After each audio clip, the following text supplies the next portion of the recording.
9 নম্বর, ঘুষ দাতা এবং ঘুষ গ্রহীতা।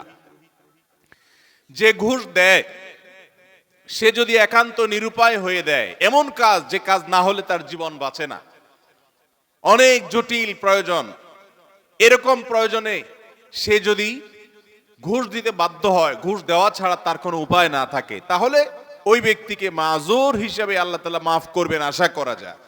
কিন্তু সচরাচর আমরা দেখা যায় আজকাল যেসব ক্ষেত্রে ঘুষ দিয়ে সুবিধা নেই, ওটা না নিলে আমি যে মরে যাব এরকম না, আমি ইচ্ছা করলে হারামটা নাও করতে পারি।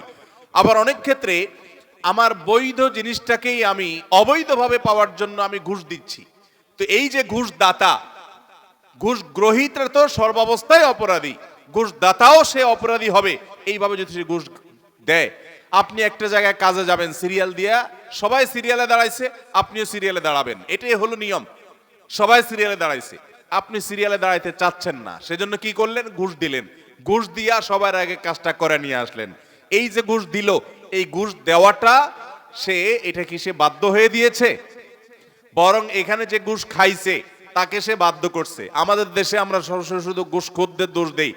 ঘুষখোরদের তো দোষ আছেই শতভাগ, কিন্তু অনেক সময় ঘুষ যারা দেয় তাদেরও দোষ কম নাই।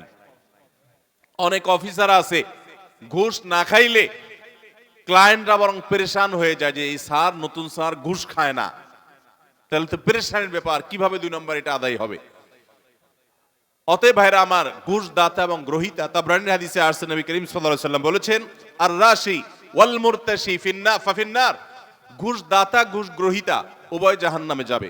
অতএব ঘুষ দিতেও খুব সাবধান, আর যারা ঘুষ খাচ্ছে তাদের কথা তো বলাই বাহুল্য। তাহলে জান্নাতে যাওয়ার ক্ষেত্রে এই ঘুষ দেওয়া নেওয়া এটা একটা বড় বাধা।